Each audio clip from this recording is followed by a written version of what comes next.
perfect family, the ideal marriage. From the outside, it all seemed flawless. But behind closed doors, a different story was unfolding. What happens when love is no longer enough to hold a family together? In tonight's episode, we're diving deep into the untold story of Rob, Michelle, and their children. This isn't just about fame or money. It's about the painful truths we often hide, even from those we love most. The silence in the room felt suffocating after those words left Rob's lips. The crew, usually accustomed to the routine of these interviews, felt the gravity of the moment, yet no one knew how to respond.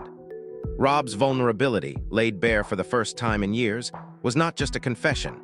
It was a revelation, a glimpse into the cracks in the perfect life that had been so carefully constructed. The marriage that had once been a symbol of Hollywood's ideal love story was no longer what it seemed. What people saw in public was a meticulously curated image of joy and stability. But behind closed doors, the distance between Rob and Michelle had grown to a point where even love itself seemed to retreat. The years of working, directing, and striving for perfection had consumed him. The success he had worked tirelessly for, pushing his career and ambitions to the forefront, had come at a great personal cost. It was no longer about creating films, it was about avoiding the truth that was slowly eating away at his marriage. Rob spoke with a quiet, painful honesty. "We got lost," he said, his voice breaking for the first time. "I was so focused on making things perfect for everyone else, I lost track of what mattered the most. I forgot about us. I forgot about her." He didn't have to explain who her was, Michelle, the love of his life. The woman who had been his equal, his partner, and the one person who, through it all, had remained a constant, until the silence became too loud to ignore. Rob continued, his eyes now distant, almost as though he was reliving the moments in his mind. "It wasn't that she stopped loving me. It was that I stopped showing her I loved her." His admission was raw, unfiltered, and it stung with the truth of so many years spent avoiding the inevitable. "Michelle is stronger than I could ever be," Rob said, his gaze softening as he spoke of her. "She held us together when everything else was falling apart, but that strength, it wasn't enough, not when the silence became louder than anything we ever said to each other." Michelle had always been the rock. She was the quiet strength, the one who balanced Rob's chaotic world. But even she could only hold up under the weight of unspoken fears and unacknowledged pain for so long. As Rob spoke, he acknowledged how much of their love had been defined by unspoken words, by the things they never confronted, the issues they never addressed. They had lived in a perpetual state of denial, each hoping the other would change, without ever realizing that both of them needed to. It wasn't that their love had died. No, it was that it had become suffocated by years of unresolved conflict and unmet needs. They had lost the ability to truly connect. What started as a love story of passion, mutual respect, and genuine care slowly eroded into something unrecognizable. Rob's confession wasn't just a moment of regret. It was the understanding that love, when left unspoken and unexamined, cannot survive forever. In his final interview, Rob wasn't just admitting fault. He was mourning the loss of something he couldn't even explain. It wasn't just a marriage, it was a part of himself that he had let slip away. It was the realization that by trying so hard to protect their image, he had inadvertently destroyed the very thing he was trying to save. And Michelle, in her own way, had come to the same conclusion. Rob's admission only validated what she had known for so long. The marriage that once gave her strength had turned into something that drained her, that silenced her own voice in the process. It was hard to admit that the life they had built wasn't the fairy tale it appeared to be. But Michelle had always known deep down that perfection was a facade. She had learned to live in the shadows of Rob's larger-than-life presence. But the weight of those years, the quiet sacrifices, had finally caught up to her. As the interview came to a close, Rob paused, his hand trembling slightly as he reached for the glass of water on the table. The room was still. The crew remained silent, giving him the space to gather himself. When he spoke again, his voice was calmer, but the pain still lingered in the words. "You think you can fix everything. You think you can put a band-aid on the wounds you've caused. But sometimes you realize too late that the damage has been done." There was no going back, no easy way to repair the cracks that had formed in their marriage. Rob understood that now. It wasn't just about apologizing or making amends, it was about accepting that sometimes love, no. Teeter, how deep cannot overcome everything. Sometimes the silence becomes so loud, so oppressive, that it drowns out everything else. The interview, which was supposed to be about Rob's legacy, became something much more profound. It wasn't about his films or his accomplishments, it was about his humanity, his regrets, and the silent war he had fought with himself and with the woman he had loved for so long. In the end, the most important thing Rob shared wasn't his career or his fame. It was the realization that love is not perfect. It's messy, complicated, and sometimes it's a battle that cannot be won. He understood now that perfection wasn't the goal. What mattered was the effort, the truth, and the willingness to face the hard, painful realities before it was too late. And perhaps in the quiet aftermath of this confession, Rob Reiner and Michelle Singer would both finally find the peace they had been searching for all along, not in each other's arms, but in their own individual journeys toward healing. When asked about Nick's crime, Lewis, the defense attorney, outlined the challenge that lay ahead. To prove insanity, we have to establish that Nick didn't know the difference between right and wrong at the time of the crime, he explained. And that's not something you can just argue. It requires evidence, experts, forensic analysis, and every shred of data we can find, social media posts, emails, text messages, to determine if, in fact, Nick's mind was so fractured that he couldn't distinguish between right and wrong. It was a battle of perception and truth, one that was about more than just legalities. It was about unraveling the psyche of a troubled young man. As Rob reflected on his own life, his thoughts shifted to a moment of destiny, the moment he met Michelle Singer on the set of When Harry Met Sally. At the time, the movie's original ending mirrored Rob's own personal heartbreak following his difficult divorce from Penny Marshall. The film's conclusion was dark, leaving Harry and Sally apart, a reflection of the pain Rob had experienced. But everything changed when Michelle walked onto the set, visiting her friend Barry Sonnenfeld. In an instant, the universe seemed to realign. Rob recalled Barry's playful remark, "You're not going to marry Michelle Pfeiffer, you're going to marry my friend Michelle Singer." The words were half joking, but in hindsight, they proved eerily prophetic. Rob laughed, remembering how right Barry had been. "Before Michelle, I felt incomplete," Rob admitted, his voice softening. "I had everything, success, fame, career, but it all felt hollow. When I met her, that's when I finally understood what love really felt like." That meeting changed everything, not just for Rob's heart, but for the film itself. In that moment, Rob rewrote When Harry Met Sally's ending, shifting it from a tale of loss to one of reconciliation, a story of second chances. Harry and Sally reunited on New Year's Eve, reflecting Rob's own belief that love, no matter how broken, could always be healed. Their love story moved quickly. Just months later, Rob and Michelle were married in Hawaii in a spontaneous ceremony on a beach with only 2 strangers as their witnesses. "We weren't just married," Rob said with pride. "We were partners." Michelle wasn't just his wife, she was his equal. She grounded him, gave him balance, made him feel whole in ways he had never known. Theirs was a partnership, not just a marriage. But what no one saw, what neither of them could have predicted, was that even in their happiest moments, tiny fractures were already beginning to form. When Rob spoke about parenting their 3 children, his voice carried a note of fondness. "I was the soft one," he chuckled, "the one who spoiled them with all the things they wanted." Michelle, on the other hand, was the structure, the organizer, the steady force that kept their family in balance. Rob admired her for this. It wasn't always easy to play the role he did, being the fun dad, the one who gave in to their whims. But together, they made it work. Even when life outside their home became chaotic and unpredictable, Michelle remained the foundation that held everything together. She wasn't just the mother of his children, she was the anchor of their entire family. Rob often said, "Without Michelle, I honestly don't know who I would have become." But when the conversation shifted to fatherhood, there was an undeniable shift in his tone. His voice softened, and for a brief moment, the world of Hollywood success seemed distant and insignificant. "For all the things I've done in my career, none of it compares to holding my children for the first time," Rob reflected. "Nothing in this life, nothing on set, none of the applause or awards could compare to that feeling." His eyes clouded for a moment as he looked inward, remembering those intimate moments, the rush of love and responsibility that came with becoming a father. It was a love deeper than fame, thicker than accolades. It was the love of family, raw, unfiltered, and unbreakable. But even in this love, there were cracks. The perfect image of their family life, so often on display for the world to see, couldn't hide the struggles they faced behind closed doors.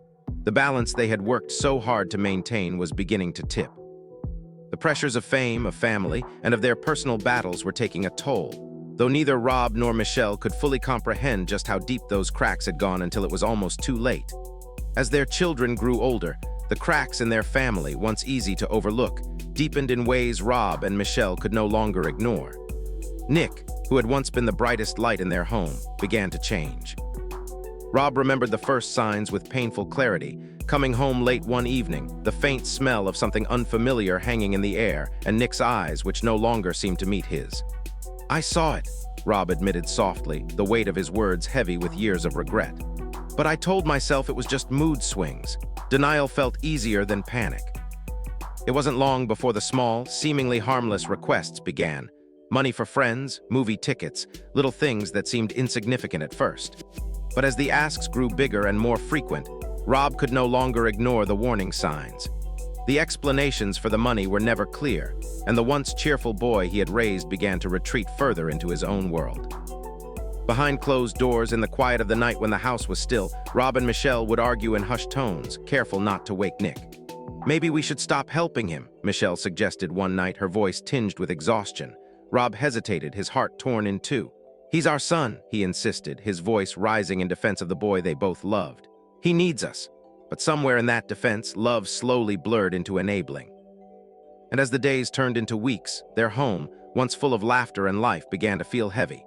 The joy that once filled the halls was replaced by an unsettling tension that grew thicker with each passing day. The unpredictability of Nick's behavior made every moment feel like walking on eggshells. Their sanctuary, their place of peace, was no longer safe. Then came the night that would change everything. Nick, in a moment of uncontrollable rage, shoved Rob against the wall. Michelle, standing in the doorway, could only watch in shock, paralyzed by the sight of her son, her child acting out in a way she couldn't have imagined. "I didn't see my child," Rob said, his voice cracking under the weight of the memory. "I saw a stranger wearing my son's face." His words hung in the air as though the room itself had become too heavy to bear. When asked why he never called the authorities, Rob's shoulders sagged and he lowered his head, almost ashamed. "Because I'm a father," he whispered. "I couldn't bring myself to do it. I was terrified that one phone call would ruin Nick's future forever, that the media would twist everything, that the label would stick." But beneath the surface of that fear, there was a more painful truth Rob hadn't wanted to face. No matter how fiercely you love someone, no matter how deeply you want to protect them, love alone doesn't always save a person from their own destruction. The family's struggles continued to spiral, and the silent promises Rob had made to himself, promises to keep fighting, to keep protecting, to keep holding on, began to crack and break. The toll of their years of unresolved pain began to show. The tension between Rob and Michelle, once hidden beneath the surface, now burst into the open. Their arguments, once loud and full of anger, shifted. No longer were they shouting. Now they were quietly confiding in each other, their voices trembling with vulnerability in the dead of night. "We can't live like this anymore," Michelle said one night, the words slipping from her lips with a quiet desperation. Rob didn't respond right away, too afraid that one wrong word might push her further away. He stayed silent, his fear growing stronger than the need to speak. Their marriage, once a strong foundation that had weathered the storms of their life together, was now barely held together by fragile threads that seemed to be unraveling with each passing day. Rob, who had spent so many years trying to fix what was broken, now realized that sometimes, the more you try to hold on, the more things slip through your fingers. His relationship with Michelle was no longer the steady, confident partnership they had once shared. The weight of their shared pain, their unspoken fears, had transformed it into something unrecognizable. They were no longer a team. They were two individuals trying to survive a storm, with no clear way of finding their way back to each other. Things came to a head one terrible night, when Nick crossed a line that even Rob and Michelle couldn't ignore. It wasn't the first time he had tested their limits, but this time the destruction felt different. Michelle, trembling with a mix of anger and heartbreak, grabbed the phone, her hands shaking as she dialed the police. "I'm calling the police," she said, her voice laced with desperation. But Rob stepped in front of her instantly, his own voice breaking with emotion. "Don't, please, he's our son," he pleaded, the words slipping out as though he could somehow stop the inevitable from unfolding. Michelle's resolve shattered. It wasn't fear she was feeling anymore, it was pure exhaustion, a fatigue born of years of trying to fix what was beyond repair. "You're choosing him," she said quietly, the pain of the realization sinking in, "and leaving me behind." The words hung in the air between them like a heavy cloud. Rob didn't know how to respond. The silence that followed was deafening. He couldn't deny it. The truth was right there in front of him, and it broke him. "I love you," he whispered, the words strained. "But I love our child too. I don't know how to keep from losing you both." That night, the weight of their conflicting emotions pushed them to the edge. Divorce was spoken aloud for the first time, and though it was said in the heat of the moment, it felt like a cold knife to Rob's heart. Suitcases were pulled out, the finality of it hanging in the room, then just as quickly, they were shoved back into closets, forgotten for the time being. Rob admitted that it was the first time he truly believed their family might not survive, not because love had disappeared, but because it was pulling them in opposite directions, making everything feel irreparably torn. "We didn't fight over fame or money," Rob reflected later. "We fought over the children we loved more than anything." Michelle, desperate for accountability, wanted to see Nick face the consequences of his actions. She needed justice, a clear line drawn, and the responsibility taken. But Rob was caught in a different place. He wanted to protect, to shield their son from the world, even if it meant sacrificing the truth. "I couldn't bear to see my son in handcuffs," he admitted, his voice barely above a whisper. Michelle's response was a sharp, painful truth. "And I can't live in fear anymore," she said, her words cutting through the air like a blade. Rob didn't know how to answer. They were both right, but their truths were so different, so irreconcilable, that it made the situation unbearable. The realization hit Rob harder than anything. No matter how hard he tried, he couldn't make both worlds collide in harmony. He had spent so many years choosing silence, hoping it would somehow hold everything together. "Maybe," he said quietly, almost to himself, "I was just stretching the pain instead of stopping it." Those late-night arguments didn't destroy them all at once. They didn't blow up into grand fights or dramatic outbursts. No, it was the slow erosion, the quiet tension that wore them down over time. Little by little, each unspoken word, each avoided confrontation, each unresolved conflict chipped away at what they once had. To the outside world, they still looked perfect. The smiles, the public appearances, the well-maintained image of a happy, successful family. But Rob knew better. "Happiness doesn't mean there are no cracks," he said softly, his voice raw. "It means seeing them and still trying to stay." He paused then, his mind heavy with regret and exhaustion. "But everything has a price," he added, his voice nearly gone. "And I don't know if we paid it the right way." The weight of those words settled between them, an unspoken truth that neither could ignore. They had tried so hard to make it work, to hold everything together, but now, as they stood on the edge of something irreparable, Rob wondered if they had paid too high a price for the illusion of perfection. And it wasn't just Nick. Rob and Michelle's other children, Jake and Roy, carried their own struggles, quiet, unspoken battles that no one ever really acknowledged. When Rob spoke about them, there was a steadiness in his sadness, a controlled, heavy kind of grief that weighed on his every word. "Jake grew up with comfort, maybe too much of it," Rob confessed, a sense of disappointment threading through his voice. "He's smart but not driven. Every time I thought he'd step up, there was always another excuse." The weight of that realization sat heavily on him, an unshakable burden he couldn't quite release.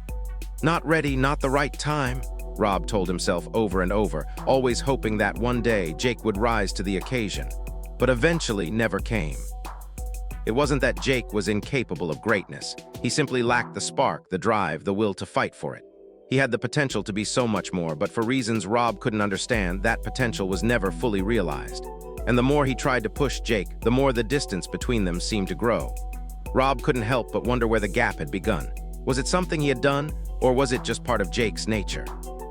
Either way, the weight of unfulfilled potential never left Rob, and the quiet ache of it was a constant companion.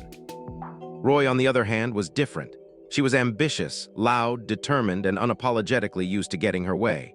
There was a fire in her that both impressed and intimidated Rob. What started as small requests, help with school fees, a little extra cash for this, or that, soon escalated. It wasn't long before those requests turned into an almost constant financial dependence. What had been simple things at first, movie tickets, dinners out, grew into bigger asks, rent payments, loans that never seemed to be paid back. At first, Rob chalked it up to her needing help. She was his daughter, after all, and he couldn't turn his back on her. But as the requests piled up, Rob couldn't help but feel like something had shifted. His support had been mistaken for something else, an open-ended safety net that Roy had come to rely on. Michelle didn't always argue about it. Sometimes there was no need for words. Her eyes said everything. She knew what was happening, even if she didn't always call it out. There was a slow, creeping shift in their home, in their lives, and Michelle could see it long before Rob fully acknowledged it. Something was slipping away, but no one dared to say it out loud. Their Brentwood home, once a sanctuary where they had built their lives together, had become a symbol of everything complicated about love and family. It was no longer a place of comfort and warmth. It was a battleground, an arena where the cracks in their relationships were becoming impossible to ignore. And with every new request, every new financial burden, the foundation of their family felt just a little weaker. When Roy told Rob that she didn't feel safe living far away, that she wanted to move back in with them, Rob folded instantly. He didn't even hesitate. It wasn't a request, it was a demand, and Roy was not one to ask politely. Sometimes Rob hated that about her. The way she expected things to be done, the way she made him feel as though he had no choice but to comply. But he couldn't deny it, he respected her for it. Roy didn't wait for permission. She took what she wanted, and in some ways that confidence, no, that insistence, was something Rob admired, even if it felt like it pushed him to his limits. As Rob stood there, grappling with the reality of it all, he realized that Michelle had been right all along. The cracks in their family were becoming more and more visible, but no one was brave enough to address them head-on. Instead, they swept things under the rug, pretending everything was fine, while the weight of their unresolved issues grew heavier with each passing day. Rob could feel it now, the slow unraveling of something that had once felt unbreakable. The pull of family, love, and responsibility was becoming too much to bear, and for the first time in years, Rob wasn't sure how they were going to make it through. The family's struggles continued to spiral. The promises Rob had made to himself, promises to keep fighting, to keep protecting, to keep holding on, began to crack and break. The tension between Rob and Michelle was palpable, their marriage held together by fragile threads, but despite everything, Rob and Michelle still loved each other. It wasn't about love being gone, it was about love pulling them in opposite directions.